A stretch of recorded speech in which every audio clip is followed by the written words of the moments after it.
गोष्ठी स्वास्थ्य केन्द्र पाचिरी निकट अलियागदारू नवजात मृत शिशु कन्या भ्रूण उद्धार घटना विधिबद्ध तदंत दाबी करिछि बिजेडी। एहासह दोषी विरुद्ध में दृढ़ कार्यानुष्ठान पिपिली ब्लॉक विजु जनता दल पक्षर एक दाबीपत्र प्रदान करा जायछि। तेबे गतकाली संध्यारे मृत शिशु कन्यार भ्रूण को मंगलपुर गोष्ठी स्वास्थ्य केन्द्र अलियागदारे पड़िथिबा नै चांचल्य सृष्टि करिथिला। पिपिली पुलिस उक्त शिशु कन्यार भ्रूण को उद्धार कर व्यवच्छेद पाई पुरी पठाइछि। तेबे नवजात मृत कन्या भ्रूणटी एठाकू किपरि आसिला और किए एठारे पकाइला एहाकू नै बुद्धिजीवी महलरे तीव्र असंतोष प्रकाश पाइछि। एने आज विजु जनता दल पिपिली ब्लॉक सभापति प्रफुल्ल स्वाईं नेतृत्व में ब्लॉक अध्यक्षा देवश्विनी नंद, जिला परिषद धरणीधर साहू, युव विजेडी नेता विश्वजित दास प्रमुख पिपिली थाना अधिकारी और मंगलपुर गोष्ठी स्वास्थ्य केन्द्र अधिकारी को भेटी एक दाबीपत्र प्रदान सह दोषी विरुद्ध में दृढ़ कार्यानुष्ठान दाबी करिसेंति। सेपटे सरकार बेआईनी गर्भपात रोकिबा और भ्रूण हत्या एक दंडनीय अपराध बोली आईन प्रणयन करथिबा बेले एभली घटना पिपिली रे घोर निंदनीय बोली कहबा सह तुरंत तदंत करा जाय दोषी विरुद्ध में दृढ़ कार्यानुष्ठान स्थानीय जिला परिषद सभ्य धरणीधर साहू कहछंती।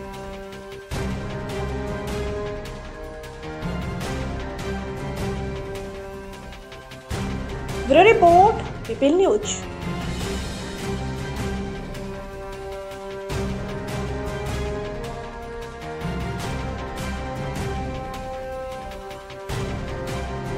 गतकाली संध्यारे नूतन भाव में आउ गोटे लज्जाकर घटना होईची। मंगलपुर डाक्तरखाना बाउंडारी की लगी गोटे मृत नवजात शिशु कन्या पड़ी रही थिला, जहाकू देखी जनसाधारण खबर देले एवं पिपिल थाना आईआईसी जाई शव को जबत करिसेंती एवं व्यवच्छेद पे मंगलपुर डाक्तरखाना को दायित्व देइछंती। धन्यवाद देवी आईआईसी को।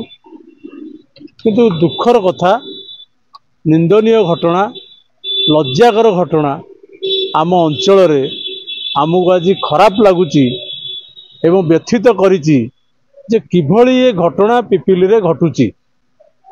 ये सरकार, ये विभागीय अधिकारी एवं मान्यवर को पाख पंचायत मंगलपुर एपर्यंत मान्यवर जानी पारु नाहंती गत काली ठारू घटना घटिलानी। कौन तदंत करने को निर्देश देइछंती? सीसीटीवी फुटेज को तदंत परिसरभुक्त करा जाऊ। किए लेबर वार्ड दायित्व थिला, किए मेडिकल अफसर दायित्व थिले, सस्पेंड करा जाऊ एवं तांको अरेस्ट करा जाऊ, दृष्टांत मूलक भाव में दंड विधान करा जाऊ, जहा फल रे ये घटना आउ घटिबो नाही। ये व्यवस्था तुरंत करबा दरकार। एसपी साहब को अनुरोध करुचु, जिलापाल को अनुरोध करुचु, सीडीएम को अनुरोध करुचु, सरकार को अनुरोध करुचु, ये अपारक सरकार को मध्य अनुरोध करुचु और मान्यवर को मध्य अनुरोध करुचु। आपण मानक जरिया रे, आपण मानक माध्यम रे ये घटना को तदंत करा जाऊ, दृढ़ कार्यानुष्ठान नबार व्यवस्था करा जाऊ।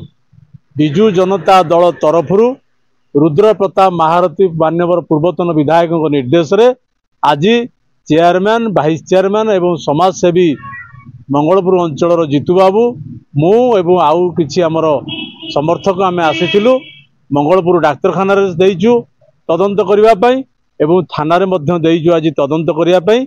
ये तदंत जदि ठीक रे न हुए, दोषी को कार्यानुष्ठान न निया जाए एवं दंड विधान व्यवस्था न करा जाए, ताहाले सेई मंगलपुर हॉस्पिटल पाखरे राजरास्ता रे विजु जनता दल तरफरु विराट जन आंदोलन हब।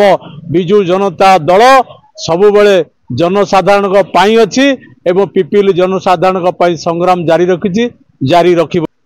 शनिवार संध्यारे नवजात शिशुर मंगलपुर स्वास्थ्य केन्द्र रे किए आनी पकई देछि छटिकी। एई विषय में मंगलपुर मेडिकल गलु, मेडिकल रे ए आसी थाना को आस्थिलु, थाना रे देलु, मैडम रखिले। आउ गोटे कथा, मोर आज अभियोग आज पर्यंत 4 मास हेलानी घटी चली डेलांग पिपिली जो भाया कथा आमको कहवा भी खराब लगुच आम पिपिली बोली ना, आउ भी पिपिली कहले भी जो जगार आमको लोक बाड़ेबा भी पछेबेनी। आम भी शुणा पाचु न्यूज ठू आरंभ कर सबुठाई कहते, सबुठाई चर्चा चली। आमर जो विजु जनता दल थिला ସେତେବେଳେ ଆମେ ସୁରକ୍ଷିତ ଥିଲୁ।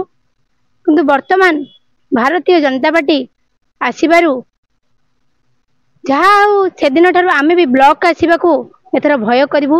ଅଫିସର ମାନେ ବି ପଛଉନାହାନ୍ତି ଅଫିସର ସାଙ୍ଗରେ କରିବା ପାଇଁ ଏଭଳି ଆଚରଣ। ଯେକୌଣସି 4-6ଟା ଆଜି ଆଚରଣ ଘଟିଲାଣି। ଆଜି ମୁଁ ବି କହିବି ସମସ୍ତେ ଭାରତୀୟ ଜନତା ପାର୍ଟିର। ମୁଁ ଦୟାକରି ସମସ୍ତଙ୍କୁ ସେ MLA ହୁଅନ୍ତୁ କି MP ହୁଅନ୍ତୁ କି ଯେ କଲେକ୍ଟର ହୁଅନ୍ତୁ, ଯିଏ ବି ଯୋଉ ଜାଗାରେ ଅଛନ୍ତି ଥାଆନ୍ତୁ, ଏଥିରେ ସଜାଗ ହୁଅନ୍ତୁ। ସଜାଗ ନହେଲେ ଆମ ପିପିଲ ବଦନାମ ହେବାକୁ ଯାଉଛି। ଏ ବଦନାମରୁ ଆମେ କେମିତି ମୁକ୍ତି ହେବା, ମୁଁ ସମସ୍ତଙ୍କୁ ରିକ୍ୱେଷ୍ଟ କରୁଛି ଆମ ନାଁ ଆଉ ନ ପଡ଼ି ଆମ ନାଁକୁ କେମିତି ଆମେ ସୁଧାରିବା। ଆଉ କାହିଁକି ନା 4 ଦିନ ଯାଉନି ଗୋଟେ ତଥ୍ୟ, ଫେର ଆଉ 4 ଦିନ ଗଲା ବେଳକୁ ଆଉ ତଥ୍ୟ, ଏମିତି ଆମେ ଆଉ ଶୁଣିପାରିବୁନୁ। आम मंगलपुर स्थानीय बासिंदा हिसाब से दाबी रखू। अप्रीतिकर परिस्थिति सृष्टि होती मंगलपुर मेडिकल निकट में गत दिन 2 दिन तले एक शिशु कन्या मृतदेह पड़ार खबर चारिड़े चर्चार केन्द्रबिंदु पलटि। आम खाली मंगलपुर स्थानीय बासिंदा हिसाब से नवेदन करुचु सरकार निकट में यहीपरी घटना किपरि भाव में घटी यार पुंखानुपुख तदंत करा जाऊ। पिपिल IAC सहित SDPO एवं SP को अनुरोध करुचु आम ये घटना घटी आम मंगलपुर को बारंबार निंदित करा जाउची। मंगलपुर मेडिकल पाखरे जेहेतु ये घटना घटी सबुतक दोष मंगलपुर मेडिकल को दिया जिवो। एथिपाई आम कहूँ जेहेतु मंगलपुर मेडिकल रे घटना घटी तेणु आम समस्ते मंगलपुर स्थानीय लोक मान आरंभ करी समस्त जनसाधारण पर्यंत निवेदन करुचु स्थानीय प्रशासन ठारू आरंभ करी सरकार पर्यंत ए घटनार तदंत हेउ। दोषी जी भी होना कहीं ता विरुद्ध में दृढ़ कार्यानुष्ठान निया जाऊ। सब गुरुत्वपूर्ण कथा सीसीटीवी फुटेज को जांच करा जाता तो सब पर्दाफाश निश्चित भाव में आम अनुरोध करुचु समस्त सीसीटीवी जांच निश्चित भाव में हम ए बाबद आम मेडिकल ऑफिसर को देखा देइचु, IAC को देखा देइचु। तेणु समस्त निवेदन समस्त प्रकार जांच करी उचित तदंत करी घटनार पुंखानुपुंख तदंत करी भल भाव में लोकंकर किपरि भाव में जो घटना घटुची यह भविष्य न घटिबो सेथिपई समस्त को निवेदन करुछु।